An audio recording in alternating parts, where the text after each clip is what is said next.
अस्सलाम वालेकुम, आदाब। कैसे हैं सब लोग? बड़े दिनों के बाद आज मौका मिला। दिल्ली में था, हूँ भी अभी। घर की तैयारी हो रही है, लेकिन आवाम की परेशानियाँ बहुत मुश्किलें हैं। सरकार तो बन गई थी, लोगों ने वोट की ताकत से तो बना लिया था। छोटे छोटे मसाइल हैं जिनसे आज भी आवाम जूझ रही है। एक बहुत बड़ा मैंडेट जम्मू कश्मीर में सरकार को मिला। सवाल तो बहुत सारे उठते हैं, क्योंकि यूटी के अंदर सरकार बनी है, सरकार अपना काम नहीं कर रही है। पिछले दिनों एक बयान हमने जारी किया था जिसमें काफ़ी वीडियोस बनी थी, काफ़ी सारी बातें हुई थी। मौका नहीं मिला था बात रखने का, आज मौका मिला है तो यकीनन बात रखना चाहूँगा। क्योंकि मेरा मानना है देश और दुनिया के लोगों को ये मालूम है कि वहाँ पर वो जो हालात हैं वो 370 की वजह से थे। वो ख़त्म हो गया, ठीक है, जो भी हुआ, लेकिन अब तो तरक्की होनी चाहिए थी। लेकिन अभी भी आतंकवाद ख़त्म नहीं हुआ, बेरोजगारी ख़त्म नहीं हुई और तेज़ी से बढ़ रही है। वहाँ का पढ़ा लिखा नौजवान परेशान है। मेरे साथ एक इत्फाक हुआ, आप इत्फाक कह सकते हैं, या पहली बार ऐसा तो नहीं हुआ, आज से पहले भी हुआ। लेकिन जब मैं यहाँ पर दिल्ली के अंदर लैंड किया था तो मैं अच्छे से एक्सप्लेन नहीं कर पाया। आज मैं बता रहा हूँ आपको, और यह हकीकत है, झूठ बोलने की आदत तो हमें है नहीं। ऐसा हुआ कि गाड़ी में जब बैठे तो उस बंदे ने सिर्फ मुझे पूछा कि आप कहाँ से हो। बहुत सारे लोगों ने यह भी कहा कि महाराज कश्मीर से नहीं है।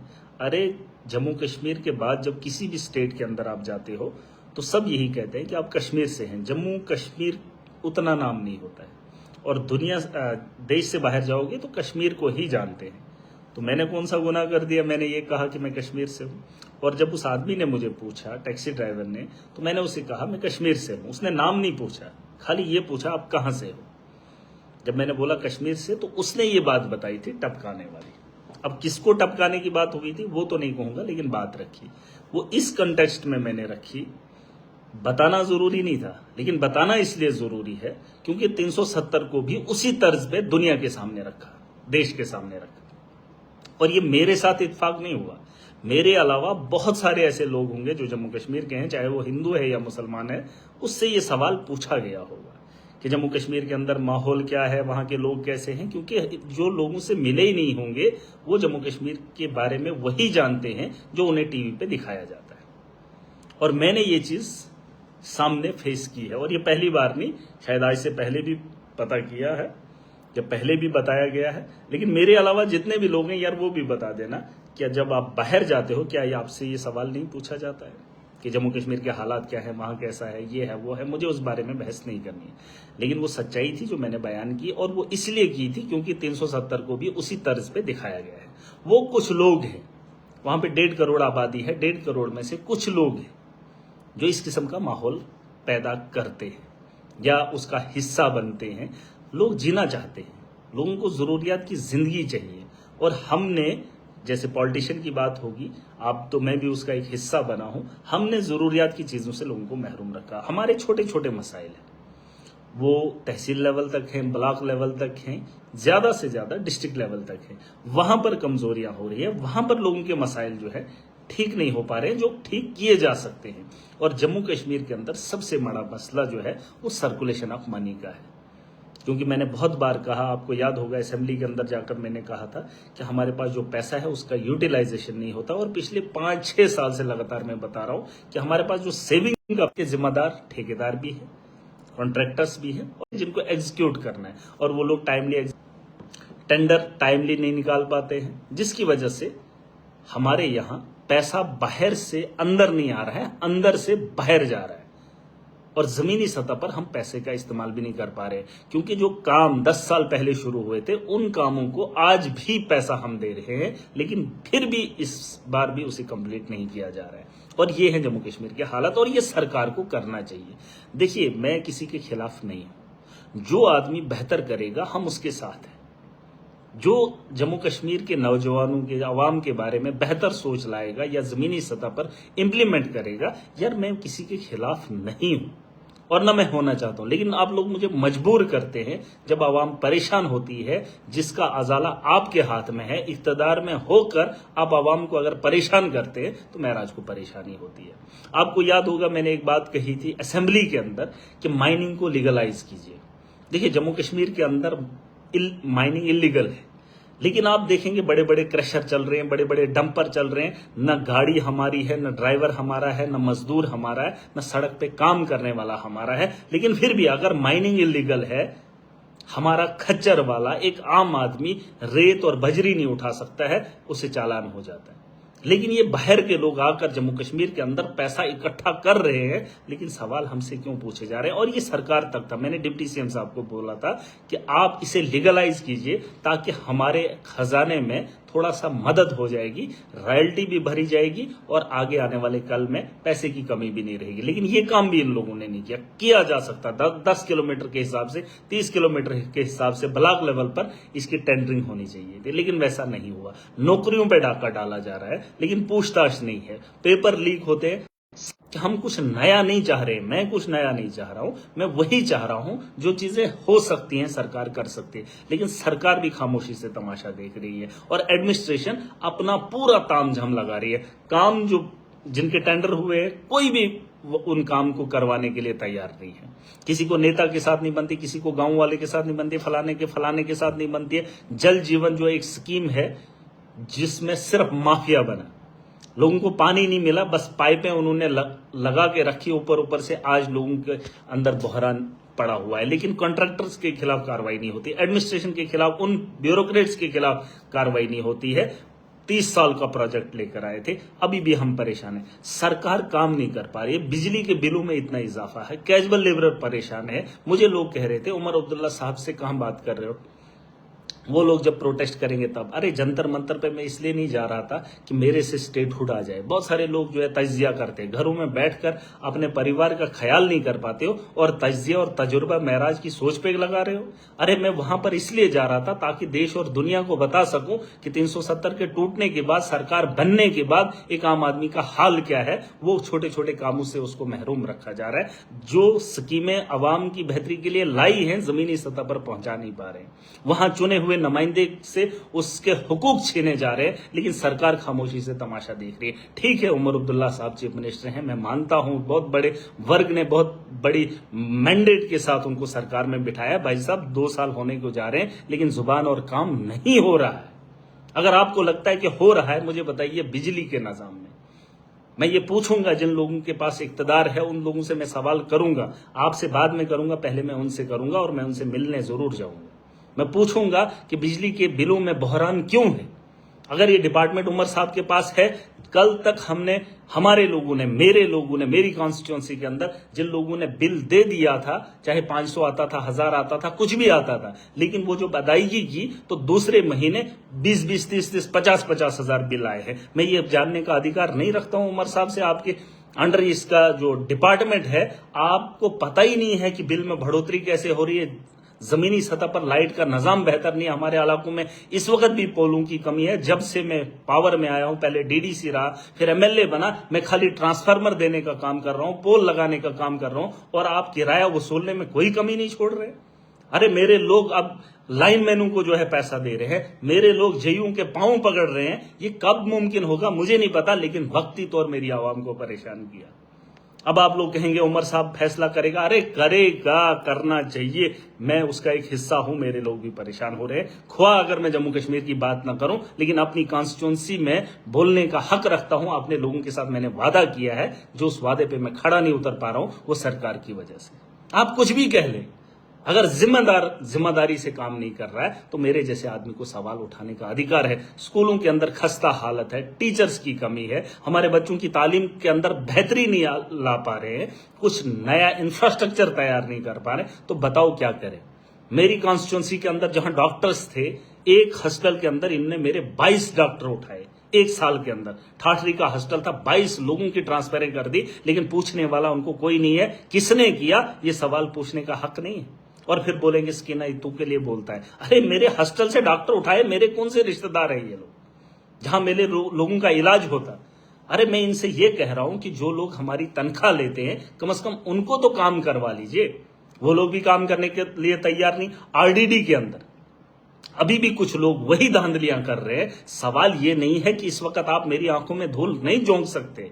मैं वो आदमी नहीं हूं जिन लोगों के साथ आपका पाला पड़ा था। मैं वो आदमी हूं जो हर आदमी की जानकारी रखता है और लोगों के हालात को भी बेहतर से जानता हूं। तुम किसी भ्रम में मत रहना कि आपसे हिसाब नहीं लिया जाएगा, और जिस दिन मौका मिला हिसाब चुकता करना पड़ेगा।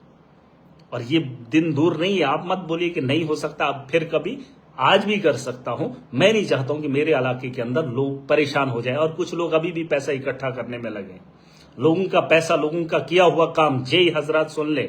आप बिल बनाने के लिए घरों में बैठकर लोगों के बिल बनाते हो और पैसा खाने का काम करते हो, और जो जेन्युइन होता है वो आपके घर तक नहीं पहुंच पाता, वो आपको पैसा नहीं दे पाता और आप उसकी पेमेंट नहीं करवा लेते। और अगर ये किस्से कहानियां मैंने फिर से सुने मेरी कॉन्स्टिट्यूंसी के अंदर, तो याद रखिएगा जो भी एडमिनिस्ट्रेशन के लोग हैं, अगर मैंने आपकी नोटिस में ये बात लाई है और आपने इस पर अमल नहीं किया तो यकीन मानिए मैं बख्शने वाला नहीं।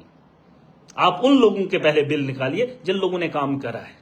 और अगर यहां पर दलाली फिर से हुई, और अगर उस दलाली में, मैं तो पीछे 8 महीने काट कर आया हूं, तब की बात अलग है, लेकिन अब जो पैसा आपका है इसका हिसाब तो मैं लूंगा। क्योंकि जो लोग, और अगर आपको कोई पैसा मांगता है, मैं आवाम से भी चाहता हूं यार, आप वीडियोस बना के उठा के डाल दीजिए, मेरे खिलाफ बोलना बोलिए, लेकिन दिखाइए इनको आईना। और एडमिनिस्ट्रेशन के लोगों को एक ही बात बताना चाहूंगा, अरे पढ़ा लिखा तबका आज की डेट में जम्मू कश्मीर के अंदर कमी नहीं है। पिछले दिनों में हॉस्टल के अंदर गया था, आईसीयू में हमारा एक लड़का जिसको एक्सीडेंट हुआ था, आईसीयू बेड लेने के लिए 2 बेड खाली थे, और हर वो आदमी जानता है कि ये अपने उस जब जलाल में आते हैं तो अपने दफ्तरों के अंदर नौकरी करते हैं। यार इनको समझ ही नहीं है। आज इतना पढ़ा लिखा नौजवान है, इतना पढ़ा लिखा नौजवान है, वो रोजगार के लिए जूझ रहा है। मजदूर की हैसियत देख लो, वो सुबह इंतजार करता है कि कहीं मुझे काम मिले। जब उसको काम मिलता है फिर उसको उम्मीद घर की होती है कि मैं अपने बच्चों को आज खाना खिलाऊंगा शाम का। अरे तुमको तो मुफ्त में हमारे टैक्स का पैसा, हमारे खून पसीने की कमाई आपको यूं ही मिल जाती है, और तुम्हारा इस किस्म का। और फिर आप कहोगे कि हम बड़े हैं। अरे पढ़े लिखे सिर्फ तुम हो, बाकी जो इस वक्त लोग हैं वो क्या कीड़े मकोड़े होंगे, और तुम्हें उन लोगों का एहसास नहीं है। और सरकार से ये सवाल पूछूंगा, चुनी हुई सरकार है, आवाम की बेहतरी के लिए काम कीजिए। यूटी के अंदर हो स्कूल बनाइए, जहां तो यूटी को स्टेट में बदलने के लिए लड़िए। और आप लोग मुझे ज्ञान मत दीजिए यार, जो भी लोग हो सुन लो, बड़े इज्जत के साथ, तमीज के साथ कह रहा हूं, पहले अपने गरीबा में जागो। तुमने परिवार के लिए लड़ाई लड़ रहे हो, मैं लोगों की बेहतरी के लिए खड़ा हूं, और मेरा परिवार बहुत बड़ा है। तुम अपने बीवी बच्चों से लड़ाई लड़कर जिंदगी नहीं जी पा रहे हो। अरे तुम मोहल्ले के बारे में सोच नहीं सकते हो, उनकी बेहतरी के लिए बात नहीं कर सकते, और कमेंट मेरे पे चिपका देते हो। यह तरीका आप लोगों का है। अरे उम्र से कोई बड़ा नहीं होता है, इंसान बड़ा सोच से होता है। और मैंने ये दिल्ली के अंदर कहा है, मैंने कहा है कि जेनजी उसे नहीं मैं मानता जो इस वक्त सड़कों पे पढ़ा लिखा नौजवान पेपर की बात करता है, नौकरी की बात करता है। मेरे जम्मू कश्मीर के अंदर बूढ़ा हो या बुजुर्ग हो, सोच से जवान है, मेरा जो से जेनजी कहता है। और देश के अंदर भी ऐसे लोग मुझे चाहिए। जेनजी आप उम्र से मत बताइए, जेनजी सोच से जवान होना चाहिए। देश के अंदर जो माहौल है और जम्मू कश्मीर के जो हालात हैं, उसके लिए आम आदमी को खड़ा होना पड़ेगा। अगर चुनी हुई सरकार खामोशी से तमाशा देख रही है, मैं पूछूंगा उमर साहब से, मैं मिलने जा रहा हूं और बहुत जल्द मैं उनसे मुलाकात करूंगा और ये सवाल पूछूंगा। मैं ये नहीं कहता हूं कि आपने ये करना है, मुझे पीएसए लगा, फलाने को अंदर। जेलों के अंदर इतने लोग हैं बेगुनाह जेलों के अंदर हैं, आप उनकी बात नहीं कर सकते हो। जेलों से बाहर लाना तो आपके बस की बात नहीं है, लेकिन वो छोड़ दीजिए, ये छोड़ दीजिए, जो आपके हाथ में पावर है उस पावर का इस्तेमाल करना चाहिए। भाई साहब ये सवाल मेरे हैं।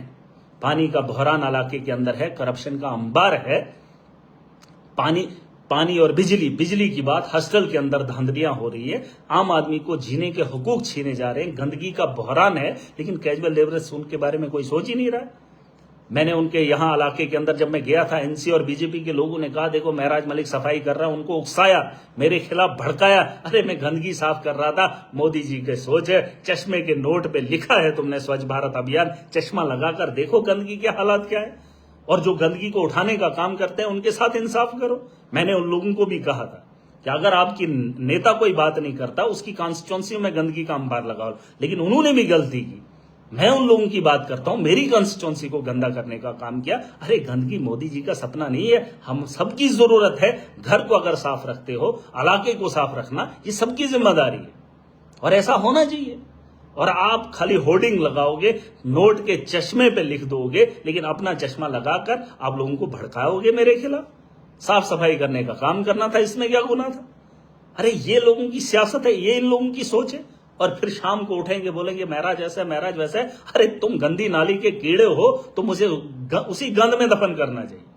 तुम्हारी औकात हैसियत नहीं है मेरे से बात करने की। अरे तुम जिस नेता के पीछे चलते हो, उस नेता की हैसियत और औकात महराज से बात करने की नहीं है। मेरी सोच के बराबर नहीं आ सकता है। और तुम मुकाबला महराज में गली में रहने वाला, मैं ऐसे नहीं जीता हूं। अरे लोगों के दिलों को पढ़कर आया हूं, लोगों की सोच और लोगों के मकसद और उनके मुस्तकबिल को दिखाकर आया हूं इस पॉलिटिक्स के मैदान में, और उस पर काम करने के लिए खड़ा हूं। और तुम्हें बात करने से पहले 100 बार सोचना पड़ता है। अरे अपनी सोच अकल को ठीक करो और अपने घर परिवार पे पहला फोकस करो, फिर जाके तुम घर से जब बाहर निकलोगे ना। हमारे हालात, देश के अंदर लोगों के मसाइल क्या है। भाजपा इस वक्त हमें हिंदू मुसलमान में लड़ा रही। अरे हम खुद से लड़ रहे हैं, हमारी एजुकेशन से, हमारी जिंदगी से, कि हम जिंदगी में क्या करेंगे। अरे 12-12, 20-20 साल हम तालीम हासिल करते हैं, फिर अपने आप के अंदर झांकते हैं, हम शादी नहीं कर पाते हैं। हम ये सोचते हैं, हमें डर होता है कि हम खाएंगे क्या, रहेंगे कैसे, चलेंगे कैसे। हमारी लड़ाई खुद से है। फिर उसके बाद अगर बीवी बन गई तो बीवी के लिए कैसे करेंगे, फिर अगर बच्चे हो गए उन बच्चों की भलाई के लिए, बेहतरी के लिए कैसे जिए। अरे फिर परिवार, फिर भाई, फिर रिश्तेदार। अरे हम जिंदगी उधर ही खत्म करते हैं और ये हमें दुनिया से लड़ाने लग पाए। हम मोहल्ले के बारे में नहीं सोच सकते हैं और भाजपा के लोग हमें धर्म के अंदर बंटवा रहे हैं। अरे कुछ लोग तो यहां धर्म के नाम पर धंधा ही करते। अरे मैं वो कहता हूं, जो सिर्फ गुस्ल करवाए ना, एक इंसान को मस्जिद के दरवाजे तक पहुंचा दे, वही सबसे बड़ी बात है। आज अयाशी का अड्डा बना है, शराब कबाब सब कुछ आम हो रहा है, बिक रहा है, और धर्म के नाम पे धंधा हो रहा है। छोटी छोटी बात पे हम झगड़ा कर लेते, उसने ऐसे किया, उसने वैसे किया। अरे मुझे किसी से कोई लेना देना नहीं है, वो कल कयामत के दिन फैसला होगा कौन सही था कौन गलत था। लेकिन इन हालात को बेहतर बनाने के लिए अपनी जिम्मेदारी तो उठा लीजिए। हम तो वो लोग हैं फिलहाल खुद से लड़ रहे हैं, खुद से नहीं जीत पा रहे हैं, फिर परिवार की इतनी परेशानी है, उनसे नहीं निकल पा रहे हैं, बस लड़ा लेते हैं धर्म के नाम पे, इलाकों के नाम पे, कॉन्स्टिट्यूंसियों के नाम पे, पार्टियों के नाम पे, जहां दूर दूर का वास्ता एक आम आदमी का है ही नहीं। अरे उसकी जरूरत थी एजुकेशन, उसके बच्चों की तालीम के बारे में सोचना था, उनके इंफ्रास्ट्रक्चर के बारे में सोचना था। क्या बताएं यार, कुछ लोग हैं जो कुछ और कहते हैं। हमने वो भी देखा, और मेरे बारे में सोचने से पहले एक बात बता कर जाऊंगा, शायद कभी मौका मिले या ना मिले, आप लोग भी सुन लेना। मैं वो आदमी हूं, जब 18 साल पहले मैंने शुरुआत की थी, मेरे घर वाले मेरे साथ नहीं थे, मेरे गांव वाले मेरे साथ नहीं थे। कहते में रह रहे हो ना, सपने देखने गुनाह नहीं है, उन सपनों को पूरा करने के लिए कोशिश करना जरूरी है। कोई हारता नहीं है। अगर कल की डेट में मेरा, जहां छोटा बच्चा कहता है मैं डॉक्टर बनूं, बाप उसका बड़ा खुश होता है, मजदूर होता है। किसी का कहता है मैं बाबा इंजीनियर बनूं, आईएएस बनूं, केएस बनूं, बाप बड़ा खुश होता है। अगर महराज सपने देख रहा है, तुम क्यों मुझे रोक रहे हो? और मैं तुम्हारे रुकने से नहीं रुकता हूं, लेकिन तुम्हारी खोपड़ी को बता रहा हूं, तुम्हारी अकल जहां खत्म होती है ना, तुम्हें अकल ही नहीं है। तुम सोचते हो नहीं तुम्हारे लिए नामुमकिन है। अरे दुनिया में और भी लोग आएंगे जो अभी जन्म लेंगे, जो दुनिया के अंदर इतिहास लिखेंगे, वो किन घरों से होंगे कोई पता नहीं, भविष्यवाणी किसी की नहीं है। और तुम इन लोगों की दलों की बात मत सुनिए, और मैं जो कह रहा हूं उसे सुनिए। जहां पर भी इलाके के अंदर मसाइल होते हैं, जहां पे भी मजलूम पे जुल्म होता है, सवाल खड़े करिए, पूछिए इन लोगों से, मुझसे पूछिए। चाहे अब मुझे मेरे खिलाफ जो बोलना है बोलिए, बहुत सारे लोग वीडियोस बनाकर भेजते हैं मुझे, लेकिन ये सवाल उनको भी पूछना जिन लोगों का काम है।